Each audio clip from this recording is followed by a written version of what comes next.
मटके वाला भूत। एक गांव में कई सालों से मटके जैसे सर वाले भूत का आतंक था। वो भूत हर रात आकर गांव वालों के घरों का छोटा सा हिस्सा जलाकर चला जाता। साथ ही जब उसे कोई भी इंसान रात में गांव में घूमता हुआ नजर आता तो वो उसे अपनी शक्तियों से मार डालता। उसके आतंक से गांव वाले काफी डरे हुए थे। शाम होते ही कोई भी अपने घर से बाहर नहीं निकल पाता था।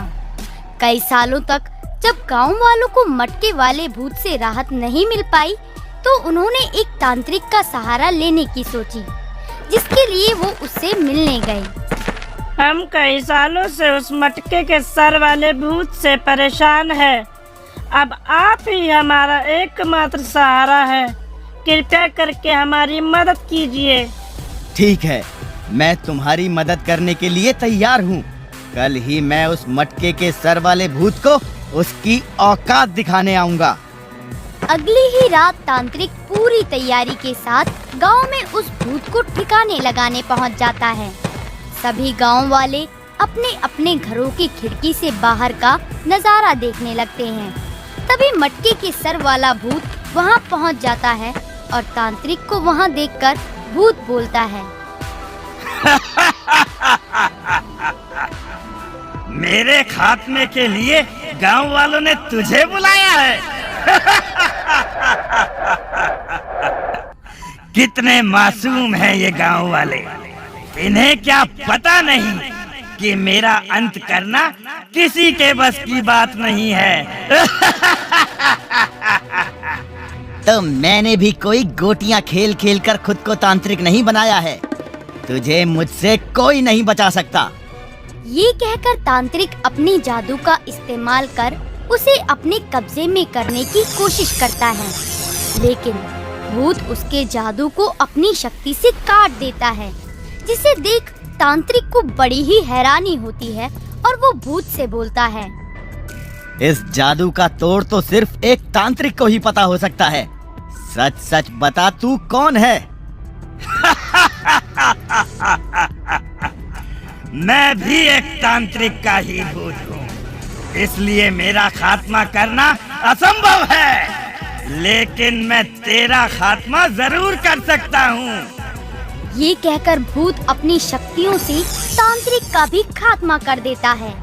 ये नजारा देखकर सारे गांव वाले खौफ में आ जाते हैं और अपने अपने घरों की खिड़कियां बंद कर लेते हैं। तभी भूत चिल्लाकर सभी गांव वालों से कहता है। बहुत हिम्मत आ गई है तुम लोगों में कि तुम सभी मुझे मारना चाहते हो। ध्यान से सुन लो, तुम लोगों ने अगर आगे ऐसा कुछ भी करने की कोशिश की तो इस तांत्रिक की तरह तुम्हारा भी यही हाल करूंगा। ये कहकर मटके के सर वाला भूत वहाँ से चला जाता है। ये कैसे हुआ? आप जिंदा कैसे हुए? हम तांत्रिकों पर अगर कोई दूसरी तांत्रिक शक्ति से वार होता है तो हम खुद को बचा सकते हैं। उस भूत ने मुझ पर अपनी भूतिया शक्ति का नहीं बल्कि अपनी तांत्रिक शक्तियों का इस्तेमाल किया, जिस वजह से मैं बचने में कामयाब रहा। हम गांव वालों की वजह से आपकी ये हालत हुई। अब आप जा सकते हैं। हम अपनी किस्मत समझकर इस हालात से समझौता करने के लिए तैयार हैं। हम नहीं चाहते कि आपको हमारी वजह से कोई परेशानी पड़े। मैं कोई काम लेता हूँ तो उसे पूरा करके ही रहता हूँ। आप लोग फिक्र ना करें, मैं उस भूत का सामना करने के लिए कोई ना कोई उपाय निकाल ही लूंगा। ये कहकर तांत्रिक वहाँ से चला जाता है और उसी समय से तांत्रिक भूतिया शक्ति का सामना करने के लिए अपनी किताबों को छान मारता है, लेकिन उसे कुछ भी हासिल नहीं होता। तभी थक हार कर वो अपने प्रसिद्ध गुरु के पास इसका उपाय जानने के लिए जाता है। सभी तांत्रिकों के गुरु को मेरा नमस्कार। गुरुजी, मैं एक बड़ी ही मुसीबत में फंस गया हूँ। भूतिया और तांत्रिक शक्तियों का एक साथ सामना करना मुश्किल होता जा रहा है। अब आप ही मेरी आखिरी उम्मीद हैं। कृपया करके मुझे दिशा दिखाएं। ये सुनकर तांत्रिक के गुरु उसे उस मटके वाले भूत से लड़ने का उपाय बताते हैं। इस भूत से लड़ना बहुत ही मुश्किल है, पर अगर मेरी और तुम्हारी शक्तियों को मिलाकर एक पत्थर बनाया जाए तो उस भूत को खत्म किया जा सकता है। पत्थर? लेकिन वो क्यों? क्योंकि उस भूत की जान उसके मटके जैसे सर के अंदर है और अगर उसे किसी पत्थर से तोड़ा जाए तो उसका खात्मा किया जा सकता है और उसका वो मटका किसी मामूली पत्थर से नहीं टूटेगा। उस पत्थर को बनाने के लिए हम दोनों की शक्तियों को एक होना ही पड़ेगा, तभी हम एक ताकतवर पत्थर बना सकते हैं। अपने गुरु की बात मानते हुए तांत्रिक शक्तियों को एक करने के लिए तैयार हो जाता है और वो इस क्रिया को करने के लिए तैयारी करने लगता है। कुछ ही समय में गुरु और तांत्रिक अपनी शक्तियों को एक कर उस ताकतवर पत्थर को बना लेते हैं, जिसे देख तांत्रिक बहुत खुश होता है।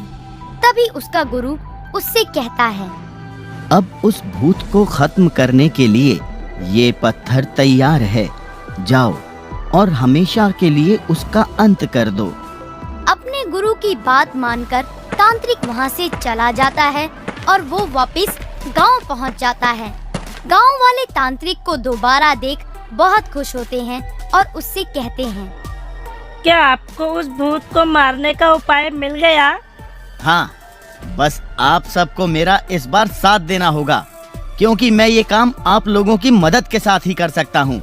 साथ ही मैं उस भूत के सामने नहीं आ सकता, उसके लिए मैं मर चुका हूँ। मुझे उसके पीठ पीछे रहकर ही उसे मारना होगा। गांव वाले तांत्रिक का साथ देने के लिए तैयार हो जाते हैं। रात होते ही सारे गांव वाले हाथों में मशाल लिए अपने अपने घरों से बाहर निकल जाते हैं। तभी मटके के सर वाला भूत वहां आता है। क्या बात है, आज तुम सब गांव वालों को एक साथ मरना है। मटके वाले भूत, आज तो हम तुझे मारकर ही रहेंगे। तूने हमारा जीना हराम कर रखा है, अब हम तुम्हें नहीं छोड़ेंगे। मुझे गुस्सा मत दिलाओ, उस तांत्रिक की तरह तुम लोगों का भी वही हाल होगा, समझे? तो अच्छा यही होगा कि तुम लोग यहाँ से चले जाओ। आज हम तुझे नहीं छोड़ेंगे, हम तुझे मार कर ही रहेंगे। ये सुनकर भूत को गुस्सा आ जाता है और वो उस गांव वाले को मारने के लिए हवा में उड़ाता ही है कि तभी पीछे से एक उड़ता हुआ पत्थर उसकी तरफ आता है और उसका मटका फूट जाता है। मटका फूटते ही भूत चिल्लाने लगता है, ये कौन था जिसने मेरी मौत के राज का पता लगाया? तूने एक बहुत बड़ी भूल कर दी थी कि मुझ पर तांत्रिक शक्तियों का इस्तेमाल किया, जिससे मैं अपनी जान बचाने में कामयाब रहा। तूने ये अच्छा नहीं किया तांत्रिक। अच्छे बुरे का हिसाब किताब तू ऊपर जाकर करना। मटके वाला भूत अपनी जान नहीं बचा पाता और उसी समय जलकर राख हो जाता है। मटके वाले भूत के मरने के बाद सभी गांव वालों की सांस में सांस आती है और वो उस तांत्रिक को उनकी जान बचाने के लिए शुक्रिया अदा करते हैं। सबसे जितना बन पाता है वो उस तांत्रिक को दक्षिणा के तौर पर पैसे और अनाज दे देते हैं। ये लेकर तांत्रिक वहाँ से चला जाता है और गांव वाले उस भूत से हमेशा के लिए आजाद हो जाते हैं और सभी खुशी खुशी रहने लगते हैं।